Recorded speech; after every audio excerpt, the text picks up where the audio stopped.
The gecko's belly. On the terrace, the gecko has returned, as he does every summer. An exceptional observation point allows Mr. Palomar to see him not from above, as we have always been accustomed to seeing geckos, tree frogs, and lizards, but from below.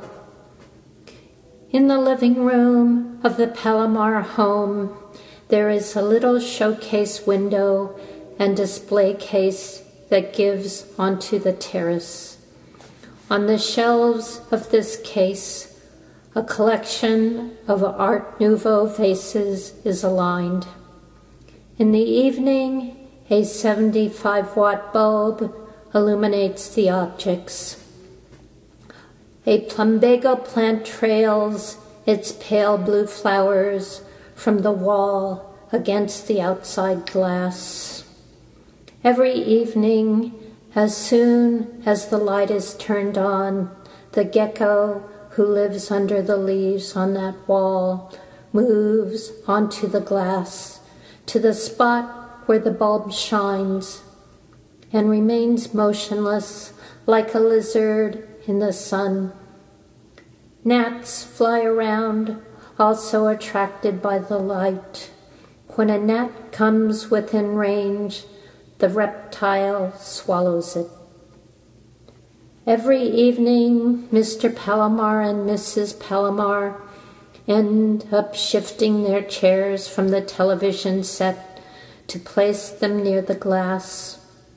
From the interior of the room, they contemplate the whitish form of the reptile against the dark background.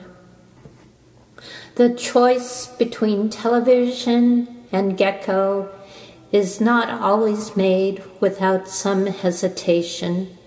Each of the two spectacles has some information to offer that the other does not provide. The television ranges over continents, gathering luminous impulses that decide the visible face of things. The gecko, on the other hand, represents immobile concentration and the hidden side, the obverse of what is displayed to the eye.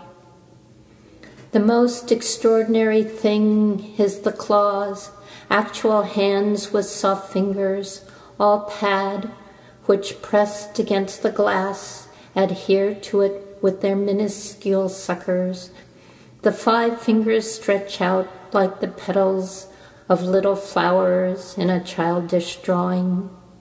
And when one claw moves, the fingers close like a flower, only to spread out again and flatten against the glass, making tiny streaks like fingerprints. At once delicate and strong, these hands seem to contain a potential intelligence, so that if they could only be freed from their task of remaining stuck there to the vertical surface, they could acquire the talents of human hands, which are said to have become skilled after they no longer had to cling to boughs or press on the ground. Bent, the legs seem not so much all knees as elbow, elastic in order to raise the body. The tail adheres to the glass only along a central strip, from which begin the rings that circle it from one side to the other and make of it a sturdy and well-protected implement. Most of the time it is listless, idle, and seems to have no talent or ambition beyond subsidiary support. Nothing like the calligraphic agility of lizards' tails. But when called upon, it proves well articulated, ready to react, even expressive.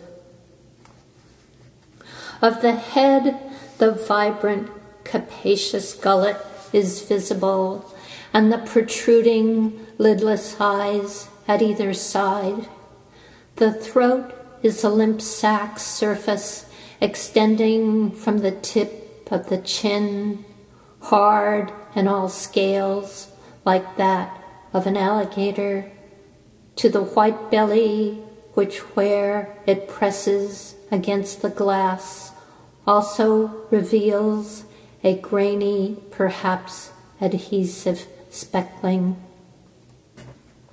When a gnat passes close to the gecko's throat, the tongue flicks and engulfs, rapid and supple and prehensile, without shape, capable of assuming whatever shape.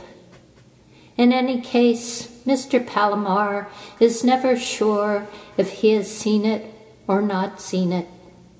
What he surely does see now is the gnat inside the reptile's gullet. The belly pressed against the illuminated glass is transparent as if under X-rays. You can follow the shadow of the prey in its course through the viscera that absorb it. If all material were transparent, the ground that supports us, the envelope that sheaths our body, everything would be seen not as a fluttering of impalpable wings, but as an inferno of grinding and ingesting. Perhaps at this moment, a god of the netherworld, situated in the center of the earth, with his eye that can pierce granite, is watching us from below, following the cycle of living and dying, the lacerated victims dissolving in the bellies of their devourers, until they, in turn, are swallowed by another belly. The gecko remains motionless for hours. With a snap of his tongue, he gulps down a mosquito or a gnat every now and then. Other insects, on the contrary, identical to the first, light unawares, a few millimeters from his mouth, and he seems not to perceive them. Is it the vertical pupil of his eyes, separated at the sides of his head, that does not notice? Or does he have criteria of choice and rejection that we do not know? Or are his actions prompted by chance or by whim? The segmentation of legs and tails into rings, the speckling of tiny granulous plates on his head and belly give the gecko the appearance of a mechanical device, a highly elaborate machine, its every microscopic detail carefully studied, so that you begin to wonder if all that perfection is not squandered in view of the limited operations it performs. Or is this perhaps the secret? Content to be? Does he reduce his doing to the minimum?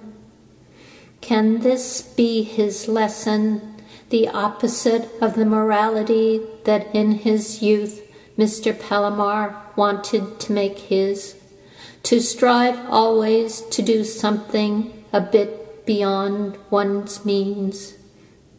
Now, a bewildered nocturnal butterfly comes within range. Will he overlook it? No, he catches this too. His tongue is transformed into a butterfly net, and he pulls it into his mouth. Will it all fit? Will he spit it out? Will he explode? No, the butterfly is there in his throat. It flutters in a sorry state, but still itself, not touched by the insult of chewing teeth. Now it passes the narrow limits of the neck. It is a shadow that begins its slow and troubled journey down along a swollen esophagus. The gecko, emerging from its impassiveness, gasps, shakes its convulsed throat, staggers on legs and tail, twists its belly, subjected to a severe test. Will this be enough for him tonight? Will he go away? Was this the peak of every desire he yearned to satisfy? Was this the nearly impossible test in which he wanted to prove himself? No, he stays. Perhaps he has fallen asleep. What is sleep like for someone who has eyes without eyelids? Mr. Palomar is unable to move from there either. He sits and stares at the gecko. There is no truce on which he can count. Even if he turned the television back on, he would only be extending the contemplation of massacres. The butterfly, fragile Eurydice, sinks slowly into her Hades. A gnat flies is about to light on the glass, and the gecko's tongue whips out.